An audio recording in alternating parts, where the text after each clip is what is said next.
911, quelle est votre urgence? Il est là! Il est dans la maison! Monsieur, je vous entends mal. Pouvez-vous répéter? Êtes-vous en sécurité?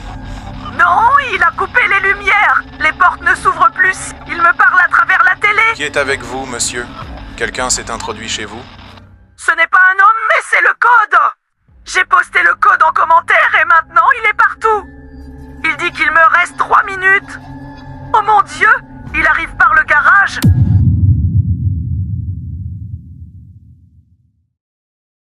À cet instant précis, vous pensez être en sécurité. Vous êtes chez vous ou dans les transports, les yeux rivés sur cet écran.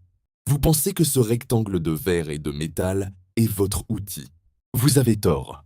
C'est une balise. Et pour Elias Thorne, c'était un fusil à lunettes. Le 14 février 2021, David Miller a fait une erreur que nous faisons tous. Il a voulu jouer. Il a posté ce code. Date 2429, N1. Un simple commentaire.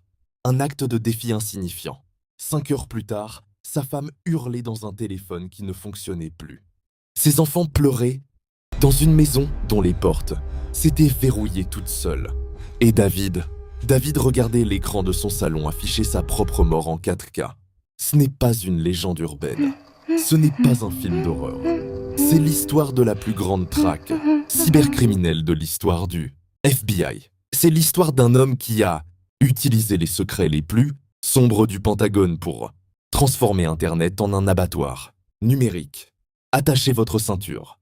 Ce que vous allez découvrir va vous donner envie de jeter votre téléphone dans l'océan. Elias Thorne n'est pas né tueur.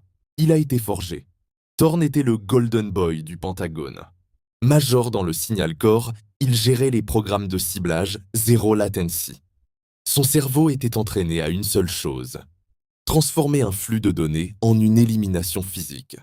En 2012, il a dirigé l'opération Black Mirror, un système capable de hacker les smartphones des insurgés pour les localiser avant une frappe de drone. Mais en 2018, Thorne change.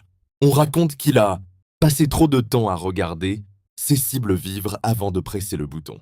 Il a commencé à développer une obsession pour l'intimité domestique. Lorsqu'il a été renvoyé pour instabilité psychologique, il n'est pas parti seul. Il a emporté avec lui une copie de The Hunter, le logiciel de traque le plus puissant jamais créé. Il ne voulait plus tuer des ennemis à 10 000 km. Il voulait chasser des innocents sur son propre sol. Expliquons techniquement ce qui s'est passé. Le code ELAR 204729, Ancree n'est pas une malédiction. C'est de la poésie informatique. C'est une injection SQL de type Buffer Overflow. Dès que David Miller a cliqué sur « Publier », le code a exploité une faille de sécurité dans l'architecture même de la plateforme. En une fraction de seconde, le script a pris le contrôle du kernel, le noyau, de son appareil. Thorne avait désormais accès à tout. L'historique de géolocalisation, pour savoir quand il n'était pas là. Le flux des caméras et micros, pour l'écouter dormir. Le protocole domotique, pour contrôler sa maison. Thorne suivait une doctrine militaire, l'isolement de la cible. Avant de frapper physiquement, il détruisait la réalité numérique de sa victime. Il envoyait des emails de rupture à leurs conjoints, vidait leurs comptes bancaires et diffusait des secrets intimes sur leurs réseaux sociaux. Il les ruinait socialement avant de les briser physiquement. La règle des 5 heures n'était pas un choix au hasard. C'est le temps qu'il faut à un être humain pour passer de la curiosité à la paranoïa, puis à l'épuisement. Le soir de l'attaque chez les Miller, Thorne était garé à 2 rues de là, dans un van noir banalisé. Il ne regardait pas seulement ses écrans. Il écoutait les battements de cœur des Miller via les capteurs de leur montre connectée. À 22h45, il a activé le mode Dark House. Toutes les lumières se sont éteintes. Les enceintes de la maison ont commencé à diffuser un son de 18 000 Hz, inaudible pour les adultes mais provoquant une nausée violente et des acouphènes chez les enfants. David Miller a tenté de sortir, mais Thorne avait piraté le système de sécurité incendie. Les portes étaient scellées magnétiquement. Thorne n'est pas entré par la porte. Il est entré par le garage, utilisant le code que David lui-même avait tapé sur son clavier numérique 2 jours plus tôt, filmé par sa propre caméra de surveillance. C'est ici que l'enquête du FBI prend une tournure internationale. Elias Thorne n'était pas qu'un tueur solitaire. Il était un grossiste en horreur. Sur un forum privé du Darknet appelé The Arena, Thorne vendait des tickets d'accès. Des centaines de spectateurs payaient en Monero, une crypto-monnaie intraçable, pour regarder le spectacle en direct via les caméras piratées. Il organisait des sondages. Quelle pièce dois-je éteindre maintenant? Quel secret dois-je révéler sur l'ordinateur? Le meurtre de la famille Miller a été financé par des anonymes du monde entier.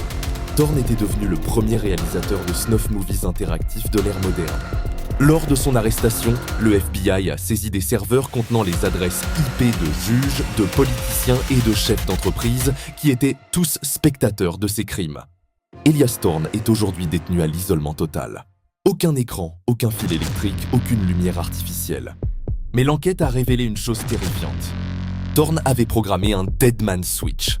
S'il ne se connecte pas à son serveur central tous les 30 jours, un nouveau code est libéré sur une plateforme différente. Un code plus puissant, un code qui n'a même plus besoin d'être posté en commentaire pour s'activer. Regardez votre caméra, est-elle couverte? Regardez votre routeur, est-il sécurisé? Nous vivons dans un monde où votre maison peut devenir votre cercueil en un clic.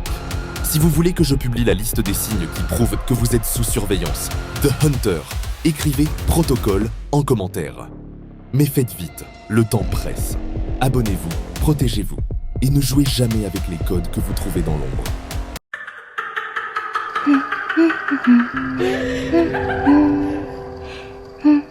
Mm-hmm.